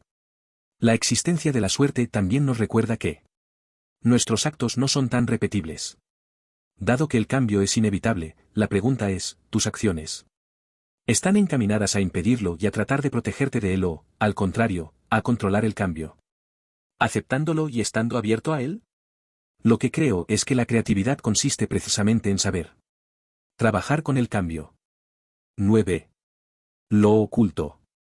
En la antigua mitología griega Apolo, el dios de la poesía y la profecía, se enamoró de la hermosa Casandra, hija del rey y de la reina de Troya, cuya melena de cabello rojizo y su piel de alabastro eran famosas en todo el país. El dios la cortejó otorgándole un don raro y muy preciado, la capacidad de ver el futuro. A cambio, ella aceptó ser su consorte. Pero cuando más tarde ella lo traicionó y rompió su palabra, el enfurecido Apolo la maldijo con un beso mediante el que puso en sus labios palabras que acabaron para siempre con sus poderes de persuasión. A partir de aquel día, estuvo condenada a que sus palabras se las llevara el viento, nadie creía lo que decía y todo el mundo consideraba que estaba loca. Aunque Casandra predice la próxima destrucción de Troya y avisa a sus habitantes de que un ejército griego penetrará en la ciudad dentro de un enorme caballo de madera, es incapaz de impedir la tragedia porque nadie hace caso de sus predicciones. La historia de Casandra suele considerarse una parábola sobre lo que sucede cuando no se tienen en cuenta las señales de aviso. Para mí, en cambio, suscita una cuestión diferente. ¿Por qué, me pregunto siempre, pensamos en Casandra como la que recibe la maldición? La auténtica maldición, creo, es la que afecta a todos los demás, a aquellos incapaces de captar el mensaje que ella transmite. Suelo dedicar mucho tiempo a pensar en los límites de la percepción. En el contexto de la gestión empresarial, en concreto, conviene que nos preguntemos constantemente, ¿cuál es nuestra capacidad de visión? ¿Cuánto queda fuera de nuestra percepción? ¿Hay alguna Casandra por allí a la que no sabemos escuchar? En otras palabras, a pesar de nuestras mejores intenciones, también nosotros ¿estamos malditos? Estas preguntas nos llevan al meollo del presente libro, porque las respuestas son fundamentales para mantener una cultura creativa. En el prefacio me preguntaba por qué los dirigentes de tantas prometedoras empresas de Silicon Valley tomaron malas decisiones, unas decisiones que incluso entonces era obvio que resultarían erróneas. Eran buenos gestores y sabían llevar bien la empresa. Tenían grandes ambiciones, no pensaron que estaban tomando malas decisiones, ni que estaban siendo arrogantes. Así que comenzaron a vivir en el engaño, por muy brillantes que fueran, esos directivos de empresa se olvidaron de algo esencial para poder seguir teniendo éxito. Lo que aquello significaba para mí era que en Pixar nos veríamos expuestos a los mismos engaños a menos que asumiéramos nuestra propia limitada capacidad de ver. Teníamos que afrontar lo que di en llamarlo oculto. En 1995, cuando Steve Jobs trataba de convencernos de que saliéramos a bolsa, uno de sus principales argumentos era que terminaríamos por hacer una película que sería un fracaso de taquilla. Y necesitábamos prepararnos financieramente para aquel día. Salir a bolsa nos permitiría disponer del capital que hiciera falta para financiar nuestros propios proyectos, por lo tanto, tener más independencia para elegir nuestro rumbo. También nos proporcionaría un parachoques en el que apoyarnos en caso de fracasar. Steve creía que la supervivencia de Pixar no podía depender únicamente del funcionamiento de cada película. La lógica de su razonamiento me impresionó, era inevitable que en un momento dado la fastidiáramos. Pero no sabíamos cuándo o cómo. Por lo tanto había que prepararse para un problema desconocido, oculto a nuestra vista. A partir de aquel día decidí sacar a la luz el máximo de problemas ocultos posible, proceso que exigiría lo que podría parecer una inusual dedicación al autoanálisis. Disponer de un parachoques financiero nos ayudaría a recuperarnos de los fracasos, y Steve tenía razón al buscarnos uno. Pero para mí, la meta más importante era tratar de permanecer alerta, ir siempre en busca de señales que indicaran que la estábamos pifiando, sin saber, desde luego, cuándo ocurriría eso o cómo se manifestaría. Cuando menciono los errores que cometieron empresas como Silicon Graphics o Toyota, algunas personas citan como motivo el orgullo desmedido. Empezaron a creer sus propias mentiras, dicen. O, se durmieron en los laureles. Otros sostienen que las empresas se desmadran debido a un crecimiento o expectativas de rentabilidad excesivos, lo que les obliga a tomar malas decisiones a corto plazo. Pero creo que la razón más profunda era que los líderes de esas empresas no eran conscientes del hecho de que existen problemas que ellos no pueden ver. Y como no eran conscientes de esos puntos ciegos, asumieron que los problemas no existían. Lo cual nos lleva hasta una de mis convicciones fundamentales: si no tratas de descubrir lo que se oculta y comprender su naturaleza, no estarás bien preparado para ser un líder. Todos conocemos personas de las que diríamos que no se conocen a sí mismas. Por lo general, llegamos a esa conclusión porque no ven cosas de sí mismas que para nosotros resultan evidentes y, lo que es más importante, no tienen ni idea de ello. Pero, ¿qué pasa con nuestro propio conocimiento? Si aceptamos que lo que vemos y sabemos es inevitablemente inexacto, debemos procurar encontrar formas de mejorar ese conocimiento, de colmar las lagunas, por así decirlo. Yo, por ejemplo, no puedo presumir de tener una visión perfectamente clara, pero creo que aceptar el hecho de que, me guste o no, algunos problemas siempre me quedarán ocultos, me ha convertido en mejor gerente. La mayoría de nosotros estamos dispuestos a aceptar que hay campos del conocimiento que no dominamos. No sé cómo instalar una tubería, por ejemplo.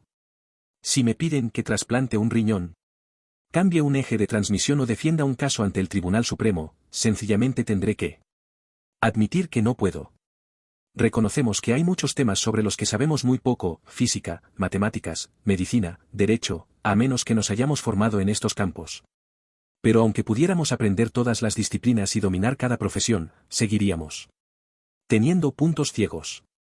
Ello se debe a que hay otras limitaciones, muchas de ellas enraizadas en la dinámica de la interacción humana y que nos impiden tener una imagen clara del mundo que nos rodea.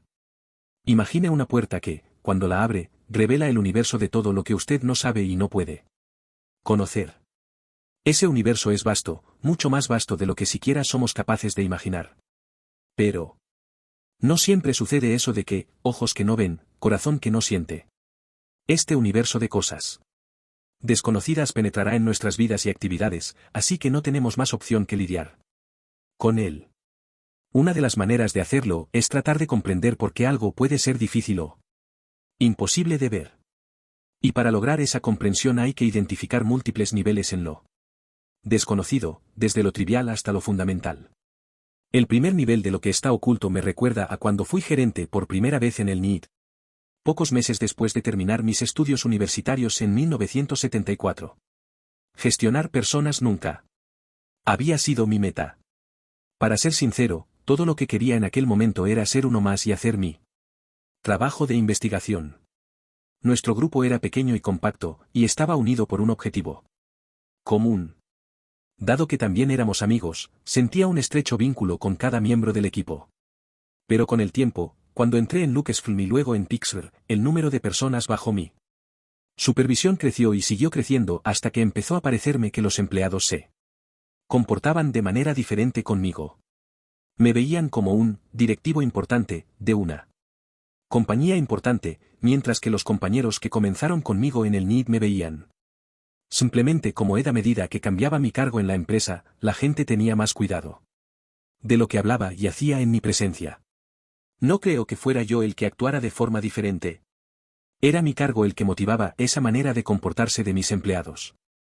Y lo que esto significaba era que las cosas de las que antes estaba al tanto se iban volviendo cada vez más inaccesibles para mí. Poco a poco, la conducta impertinente, quejica o grosera desapareció de la vista, o al menos de mi vista. Raramente podía observar un comportamiento incorrecto porque la gente no lo exhibía delante de mí. Yo estaba fuera de cierto círculo y era fundamental que no perdiera de vista ese hecho. Si no me esforzaba por estar alerta y consciente, podría fácilmente extraer conclusiones equivocadas. El fenómeno que estoy describiendo, profundamente enraizado en el impulso primario humano hacia la autoconservación, es probable que no resulte sorprendente. Todos sabemos que las personas ponen su mejor cara en las interacciones con sus jefes y reservan lo peor para sus iguales, cónyuges o terapeutas. Sin embargo, son muchos los directivos que no son conscientes de ello mientras está sucediendo, quizá porque les agrada que les hagan la pelota. Sencillamente no se les ocurre que una vez ascienden a un puesto de liderazgo, nadie va a decirles, ahora que eres un directivo ya no puedo ser tan franco contigo.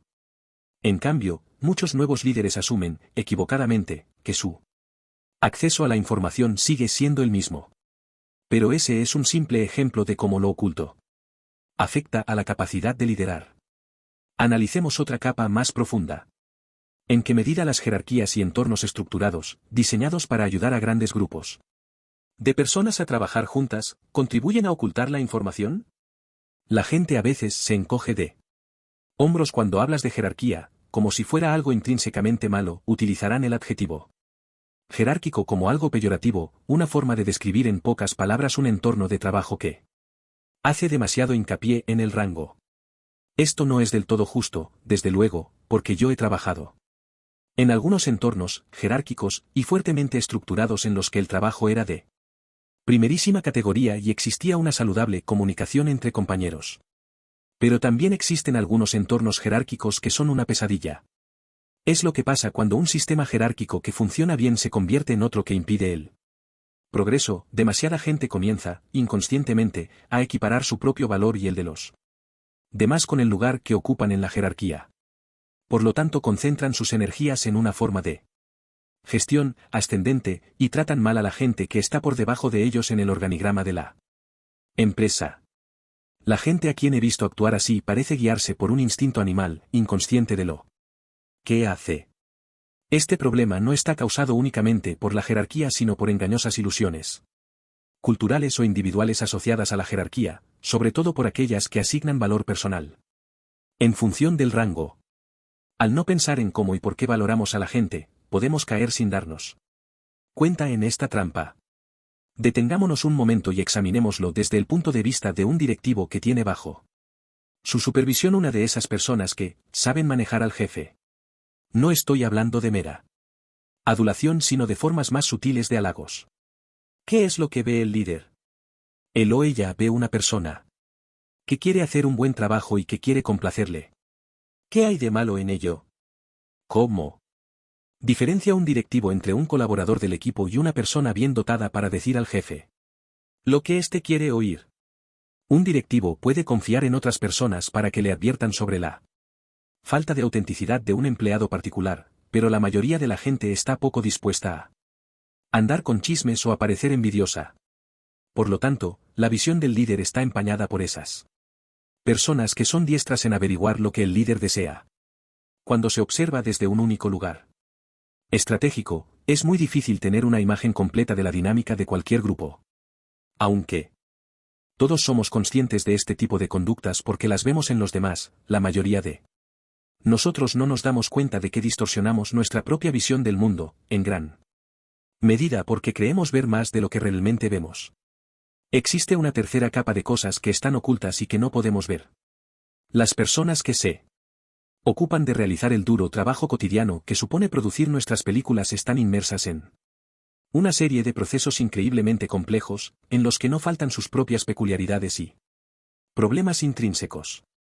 Hay que superar obstáculos logísticos y resolver rompecabezas y dificultades de gestión y de relaciones personales.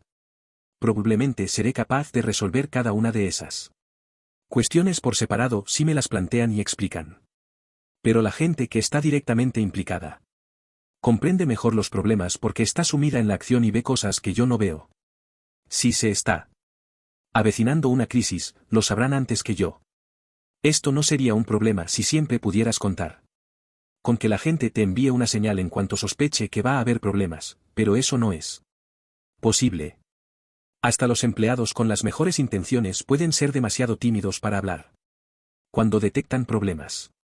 Tal vez piensen que todavía es pronto para implicar a los jefes máximos. O quizás supongan que ya estamos al tanto de las dificultades. Los entornos complejos son, por definición, demasiado complicados para que una sola persona pueda comprenderlos plenamente. Sin embargo, por miedo a parecer que no tienen las cosas bajo control, muchos directivos creen que deben saberlo todo, o al menos actúan como si lo hicieran. De modo que mis colegas saben más que yo sobre lo que pasa en cualquier departamento en un momento dado. Por otro lado, yo sé más acerca de algunos temas que la gente de producción. Necesidades de programación, conflictos de recursos, problemas de mercado o cuestiones de personal, temas difíciles o que no conviene comentar con otras personas. Todos nosotros, por lo tanto, sacamos conclusiones basadas en imágenes incompletas. Sería un error por mi parte suponer que mi limitada visión es necesariamente la mejor.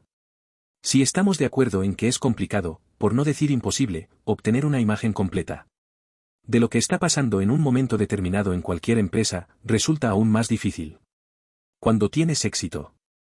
Ello se debe a que el éxito nos convence de que estamos haciendo las cosas de la manera correcta.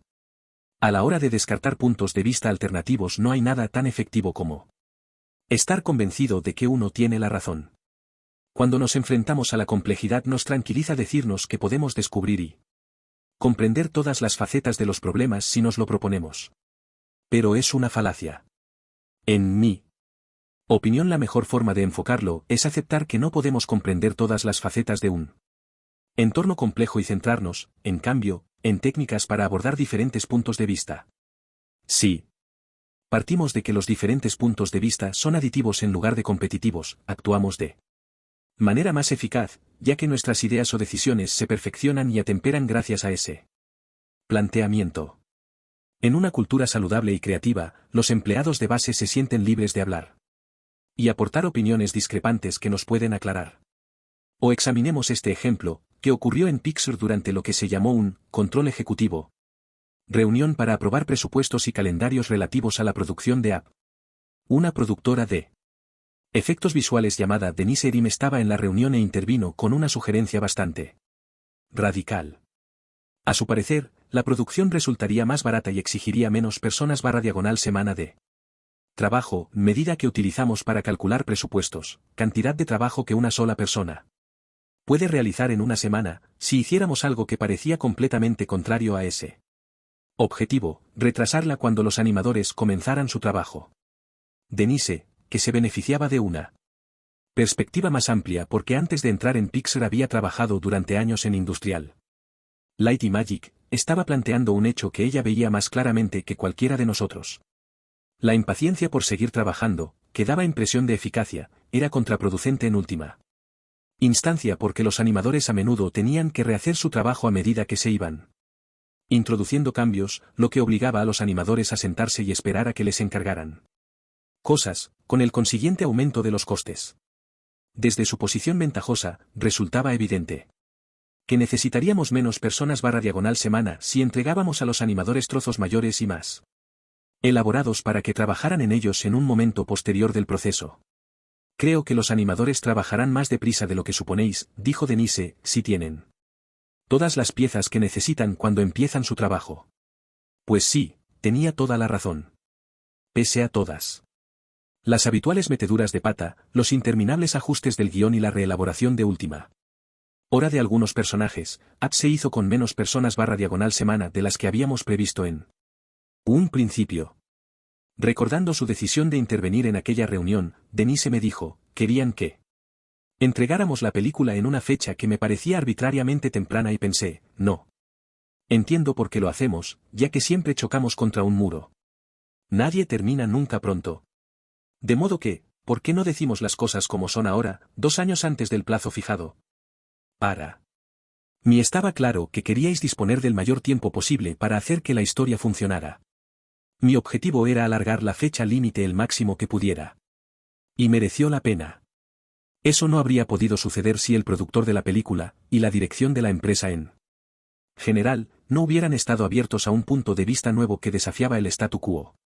Ese tipo de apertura solo es posible en una cultura que reconoce sus propios puntos ciegos. Solo es posible cuando los directivos comprenden que otras personas ven problemas que a ellos se les escapan, y que también ven las soluciones. Sabemos que existen casualidades felices, pero hay todavía otro nivel de cosas ocultas relacionado con la confluencia de eventos que presagian un suceso importante. A menudo, algunos de estos eventos son imposibles de ver, de modo que no nos damos cuenta del papel importante que desempeñan. Pensemos en los niños que asisten a la guardería de Pixar, muchos de los cuales son hijos de parejas que se conocieron en la empresa. Ion y yo observamos frecuentemente con orgullo el número de matrimonios Pixar y la cantidad de niños Pixar que han venido al mundo como resultado. Pensemos en todas las cosas que han tenido que ocurrir para que esos niños existan. Si Pixar no hubiera existido, nunca habrían nacido. Podemos retrasar el reloj un poco más y decir que los padres de esos niños nunca se habrían conocido si Ion no se hubiera incorporado a la producción de las aventuras de André y Wall-E B, o si Walt Disney no hubiera existido o si yo no hubiese tenido la suerte de estudiar con Ivan Sutherland en la Universidad de Utah. O regresemos a 1957, cuando yo tenía 12 años y regresaba de unas vacaciones en el parque de Yellowstone con mi familia. Mi padre conducía nuestro Ford 1957. Amarillo, mi madre estaba en el asiento del copiloto y mis hermanos, hermanas y yo nos hacinábamos atrás. Recorríamos la serpenteante carretera que atravesaba un cañón con un escarpado precipicio. Justo a nuestra derecha sin pretil. De repente, en una curva apareció un coche que invadió nuestro carril. Recuerdo a mi madre chillando y a mi padre dando un frenazo, no podía virar porque el precipicio estaba a pocos centímetros a la derecha. Recuerdo que el tiempo se detuvo y un momento de total quietud hasta que, el otro vehículo chocó contra nosotros y aplastó un lateral de nuestro coche. Cuando finalmente dejamos de deslizarnos, los adultos salieron y comenzaron a gritarse unos a otros, pero yo permanecí allí, mirando el daño que había sufrido nuestro coche. Caso de haberse adentrado el otro automóvil unos centímetros más en nuestro carril, habría chocado con nuestro parachoques delantero en lugar de contra el lateral, y nos habría lanzado directamente al precipicio. Ese tipo de experiencias vitales no se olvidan nunca. Otros 5 centímetros más, y Pixar no existiría.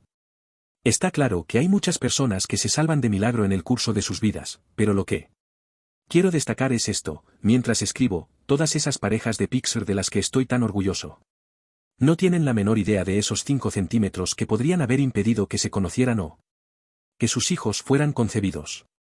He oído a gente decir que el éxito de Pixar era inevitable por el carácter de la gente que la componía. Aunque el carácter es fundamental, también estoy seguro de que, aparte del mío, hubo un infinito número de eventos similares a aquellos 5 centímetros, que contribuyeron, eventos que no tengo posibilidad de conocer porque ocurrieron en las vidas de otras personas que fueron cruciales para crear Pixar. La serie completa de posibles resultados en cualquier momento dado es tan increíblemente vasta que ni siquiera podemos empezar a descifrarla, de manera que nuestros